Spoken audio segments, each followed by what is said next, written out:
You're welcome back. It's still the Eastern Business Report. I'm Cherry Ojukwu. Abia State is making a decisive pivot, partnering with the Nigeria Agribusiness and Agro-Industrial Development Initiative. Governor Alex Otti recently emphasized a critical truth: lasting economic growth demands industrial processing, not just raw material production. To unpack this policy shift translates into tangible enterprise and youth empowerment across the East. I'm joined this morning by the admin, Lead Network Africa, Mr. Sampson Ukwu. Welcome to the program, sir. Yeah, thank you. Thank you so much. All right, so Governor Alex Otti stated that relying solely on raw materials will not drive meaningful economic growth. Yeah. Do you agree with that statement? And what are your thoughts concerning it? Of course, when it comes to any region, agriculture is a very, very important sector that nobody should play with, right? It's quite unfortunate that over the years, here in the Southeast, we tend to depend so much on the northern region for basic things we can do on our own, like things like tomatoes, onions, even basic things that we should be able to produce on our own. But it appears that the Southeast is heavily dependent on other regions. Look at things like the meat, the beef. Almost 80 to 90% of the beef we use here in the Southeast is gotten from maybe the Hausas and the Fulanis, while we have our own Efibo. But we do not prioritize this thing. So that was why when I heard what Alex Otti is doing and the partnership he's brokering with Naadi, it's something that everybody should applaud, because we know who Alex Otti is and what he has been able to do, even though he did not connect to the center like some other Southeast governors. You know, we heard in the last few months, we saw some states in the Southeast, Enugu among them, connecting to the center, jumping from the party they were in to APC. Yet, Abia is not one of those states that connected to the center. They remained with Labour Party. And I think Otti, many of Ndibo, will still say that he has been doing well, he has lived up to his promises. And when he's coming out to say that, see, we have to take agriculture serious, beyond just the raw materials, to now real production. Yeah. Because where the money is, where the employment is not just in producing cassava, right? But in turning that cassava to flour, from flour to bread, and to other things in the value chain. So it's something that everybody is happy about.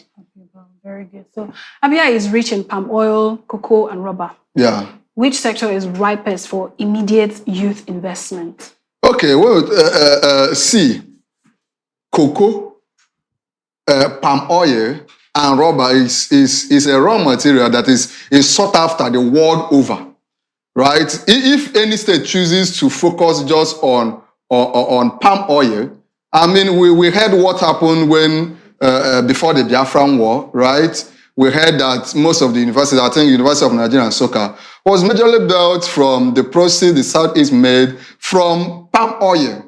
And people have analyzed and said that you can get more from palm oil than even from crude oil. So any state that even focuses on palm production, palm oil production, can generate much more. So I think Abia, if they focus on palm oil, they can get a lot. If they focus on cocoa, which is a natural resource that most European nations are after across the whole world, and it doesn't do well, I think, in most parts of the world. But if you have it here in the Southeast, it's something that I believe any serious governor, like Alex Otti has shown himself to be someone that is serious, he can capitalize on it. I mean, he can provide hundreds and thousands of jobs when we move from just having the cocoa trees and the cocoa fruit to now turning it into finished products, right? Like tea and some other things. Okay. So it's a multi-billion-dollar value chain that any state can capitalize on. Then I think you talked about palm oil, rubber, and so it's a big industry that is about to come out. And you know that Aba itself, Aba is a market of its own in Abia State that is renowned all across West Africa. I mean, people come from Senegal, Ghana, Cameroon to Aba to buy things. And if We have a good industry, a new chain of industries coming out from palm oil, cocoa, and rubber. It means that Abia State, there should be nothing like unemployment in Abia State. Many of the youths that have shown themselves to be ready to work. I mean, many people know that in the youth of Aba are creative, they are ready to work, they can do wonders with their hands. If you give them a cocoa factory, if you give them rubber factory, and if you engage them in the oil palm value chain, then a lot will happen in Abia State. Okay. So what specific policies are needed to protect local, micro, small, and medium enterprises entering the agro-processing space? Basically, what the Abia needs and what many of us that do business in the Southeast need is just a good business environment. Many of us that do business in the Southeast has always complained about like what we are seeing in Enugu. I mean, the environment seems not to be very conducive for us to thrive. I mean, an average small-scale business person that wants to enter, let's say you want to start maybe a person that wants to do block industry, want to start molding blocks, I've gotten some complaints, or you even want to have a pure water manufacturing factory or something like that. Even before you start, there's a lot of taxation to be paid, a lot of agencies come knocking on your door. When you have not made a penny, right, you are still struggling to set up structures. Some of these businesses are capital intensive. Some of them are machine intensive. Some of them are staff intensive. These are the things that an SME entrepreneur is worried about. So before the government now start coming to say you have to get this license, you have to pay for this taxation, you have to pay this levy, local government is coming, state government is coming, then federal government comes with their own. So I expect the Abia State government, led by Alex Oti, to intentionally make the business environment conducive for small-scale businesses to thrive, because the government cannot do it alone. The palm production sector it cannot be handled alone by the government. You need small-scale players in the game, SMEs playing in the game. So make it easy for them to thrive. What we see in most states is loans are not easily accessible. And the little ones, small business owners are able to save or borrow or bring out from their own capital, the fund that we're able to raise. I mean, a lot of taxation and all the rest come to mop up those things. So I want the state of Abia State, the governor of Abia State, to intentionally make the environment very conducive for them, call them to a round table, give them tax breaks, right? There should not be tax immediately, give them tax breaks. There can also be soft loans for them. Just bring them into the sector, because these trees will not grow themselves.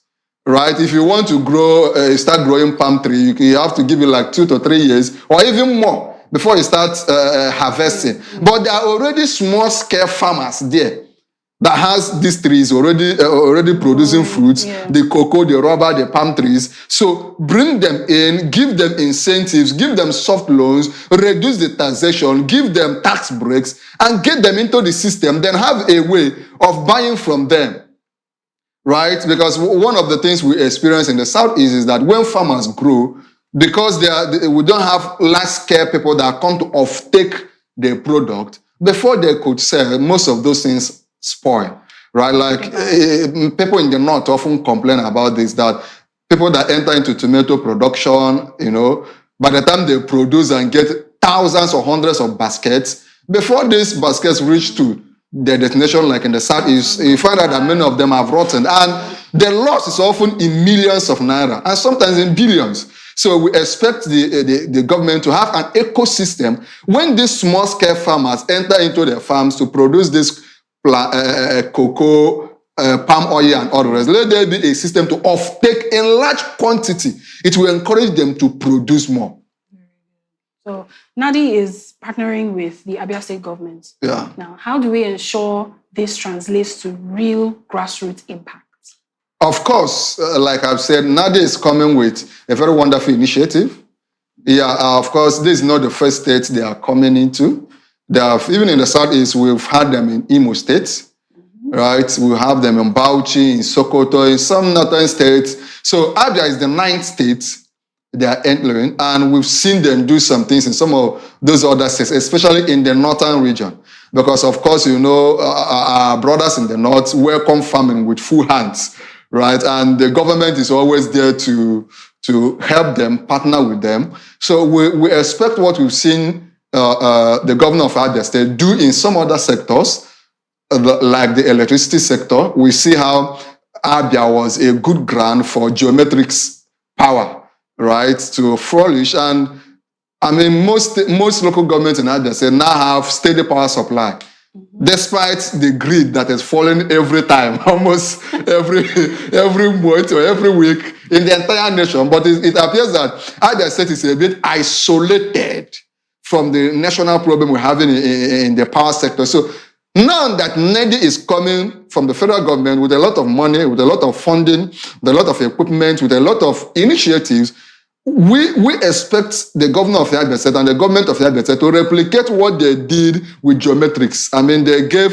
geometrics a good landing ground. There was this partnership between the government and the private player, which is geometrics, and they were able to deliver. So let that same template be replicated. Bring in Naadi as they're coming. I mean, let a board be set up. The representative of Naadi is coming, so bring these things to bear. Of course, we don't expect that these things will happen within a month or 2 months. It's a long-term process that anything that will bring lasting solution will take its time. So it's not something to be rushed, but we also expect a result. To start seeing result within the next 3 to 6 months, certain things should already be on ground. Like we expect trainings to be done. Because at the end of the day, we often see our governors sign several memorandum of understanding, sign several contracts with both indigenous and foreign partners. But oftentimes, these things doesn't translate to tangible results. We've seen it happen even in the Southeast, even in our states. So we expect the Abia State government to also bring out youths that will be trained and equipped by Naadi. These small-scale businesses that have been struggling for years in that sector, in the rubber, cocoa, and the palm oil sector, train them, empower them, and now release them to deliver. Because processing requires technical skills. So exactly. Our youths, I want to know if, what you think about if our youths are adequately trained for these new agro-industrial jobs. No. The youths have been playing in that sector. But now that we want to move from just producing the raw materials to both producing the raw materials and also getting the raw materials to the finished product, it requires a new level of training, a new level of technical skills, a new level of machines. Because agriculture is capital intensive, is machine intensive, is staff intensive. So these youths that imagine if somebody is just good in growing the cocoa and getting the fruits and now selling it off to these foreign companies. And now we're talking about producing the cocoa, the raw cocoa, the natural cocoa in Abia State and turning it into chocolate in the same state. So the skills needed to produce cocoa and the skills needed to turn it to chocolate are entirely different. Right, so we need a new level of training. More machines need to come into the sector. The value chain. For every value chain you encounter, there needs to be training. There needs to be a different set of skills. There needs to be a different set of machines, and training we really need to. And like I said, it's not something that will be rushed. Some of this training maybe some of them need to travel to certain states that are already doing well in some of these areas to acquire these skills. It's not theoretical. It's not what you're learning by reading a book. It's practical. Then the state needs to get youths that are really interested in such areas, because what we often see in such levels of empowerment is that cronies, brothers and sisters of those in power are often those that are handpicked and sent for such training. Let's say there's a training that our people need to get maybe in Singapore or Netherlands that are already doing well in certain areas. And the people in power often see it as an opportunity to send their people abroad, right? So the core people that are interested in such sector sometimes don't even hear about it. right? The only time they get to hear about it is maybe they see it in the newspaper or in the media. Why they are suffering, those that never had interest, those that never had one cocoa plantation or palm tree plantation could be the ones selected. So we expect the government to look at the real players in such area and let them be the ones selected to go for this training. Very good. So how can civic organizations like yours help upskill youths for this transition? Basically, one of the things that people even, organizations need to even start doing is ensuring that those that needs to know gets to know about it.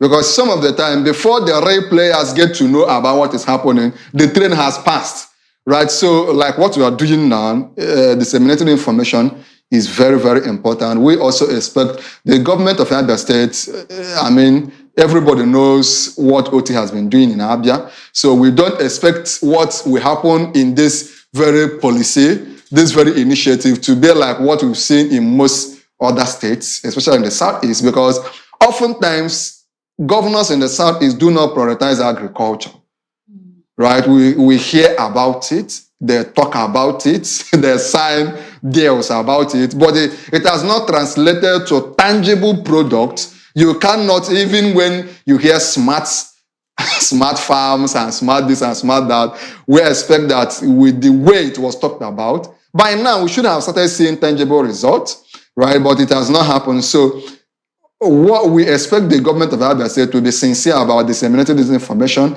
ensure that those that will be empowered and handpicked for this very initiative will be people that are really interested in the sector, because without it, it will not work. It doesn't matter the number of billions that we bring in. It doesn't matter the machines that we import. It doesn't matter how we talk about it in the media. At the end of the day, the rubber will have to meet the road. At the end of the day, human beings, youths, local players, it might even involve going to the rural villages, because you don't get these palm trees in the towns around the government house, right? You need to go into the villages to find out there are certain entrepreneurs that have toiled in this sector for years without help by the government, without help by the local federal government. And even now that most villages, most farmers are complaining about this farmer-header clash, these things are real. Certain people have left their farms because of this, because it's life first. You have to be alive to take care of your cocoa. You have to be alive to climb your palm tree, right? You have to be alive to tend your rubber trees, right? So, and these trees are in the hinterland, in the villages. So we expect, why the government of Abia State is talking about this very Naadi partnership, the security architecture, the security area aspect that will make these things work. At the end of the day, human beings are going to take up these things, make it work, and human beings need to be assured of their life, the security of their employees, their lives and property. One of my mentors is one of the biggest rice farmers in the Southeast, and he has recounted several times the clashes he has had with headers, right? There was a time that a rice farm that he was already getting ready to harvest, these farmers came into the land, grazed throughout the night, and by the time he came in the morning, his farmland, rice farm that is worth millions of naira, was already gone, and nothing was done about it. No compensation from the government and all the rest. So we expect the government of Abia State to write a different story. Now that a federal government partner is coming, Naadi is coming, let these things be on the table. The security, the human resources, the capital resources, the infrastructure. Let these things, it's not something that should be rushed. We expect them. I've kept mentioning sincerity. That is often what is lacking in certain government projects. Let the government be sincere. And if these things are done, Abia will be better off in the area of agriculture. I'm one of those persons that believe that the Southeast can feed itself. Any region in this nation can feed itself. It's just that we've not seen the government having that willpower, sincere willpower to make it work. Okay. So what is the biggest the single biggest barrier keeping young graduates out of the agro-processing sector? Like I've said, agriculture is not, let's say you want to start a business center. Let's say you want to start business center where you need a photocopying machine and a laptop, you can start, right? But it's not so with agriculture. Agriculture is very, very capital intensive. Whether, let's say you want to enter into cattle, you want to start rearing cattle. Do you know how much it takes? Even if you don't want to have a ranch, you want to buy. Do you know how much one takes? Right. My mother does a small scale poultry farming, just a medium small scale level. I mean, many years when we started, to book one chick was around, I think, 140 naira. But right now it's 1,000 plus. I mean, even during the festive time, it gets to something like 2,000 plus. Right? I remember back then we used to buy one bag of feed for 900, 1,000. Right now it's 20,000 plus. So it tells you that agriculture is very, very capital intensive. Even if you are not doing animal husbandry, you are not in the animal sector, you want to plant. If you want to have a plantain plantation, do you know how much one sucker is? Right? And you need to maintain it and fence it, water it, and also provide security because of what is happening. So one of the discouraging factors is how capital intensive agriculture is. And because there are no soft loans, I mean, over there in the north, it is easier to access agricultural loans, right? You could have soft loans in the northern region because these people prioritize agriculture.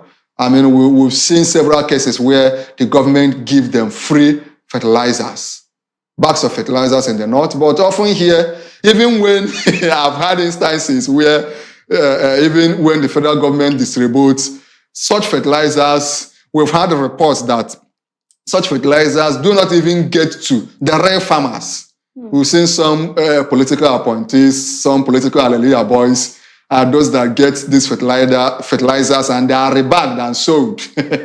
Right? That's why the real people do not get empowered. A lot of people have interest in agriculture, but it's not what you can do with 200,000.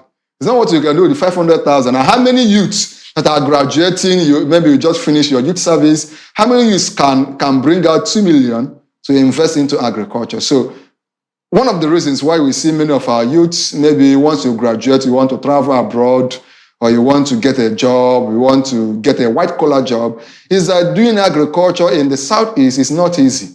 Even the few, I mean, my friend that has a rice farm is very much discouraged, right? Because some of the government policies is not encouraging. During the Buhari administration, we saw how our people began to consume the local rice, right? Because the borders were closed. So local rice farmers, more investors entered into local rice production sector. But right now that rice is coming left, right, and center, those people that have invested millions producing rice are now losing. I mean, they cannot even gain back the amount of money they invested, talk more of gaining profit. And if 100 of them that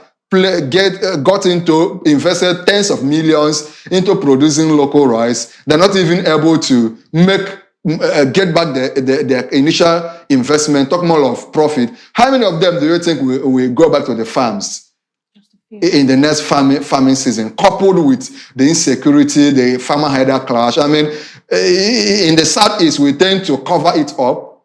The government tends to water down the story as if the headers are not attacking farmers. But these things are happening, and it's affecting agriculture. That's why many people in the Southeast are not interested venturing into agriculture. And it's a problem because we are not able to feed ourselves. We depend so much, I've said it, we depend so much on other regions. What happens if they decide not to give us, right? What happens if there is a crisis, which we believe should not be the case? I mean, there was a time in the Southeast that a ball of tomato became costlier than apple, right? I don't know if you remember that time, where to buy onions. Onions became like gold. And we did not have any option because we are not producing by ourselves. We still have to depend on whatever it is coming. What happens if they decide not to give us? I mean, they can survive and we will not. So it's something that we believe our government should become ready, more sincere to invest in. Okay, so we're almost running short of time, but I'm going to give you 30 seconds to a minute to answer this. So if Abia successfully transitions from subsistence to industrial processing, what is the economic ripple effect for the rest of the East? One of the things it will do is that it will encourage other state governments in the East to wake up and embrace the same thing, right? We expect the Enugu state government to also embrace such, right? Even if Naadi as a body doesn't come, you go to them because we need food. Food is very costly.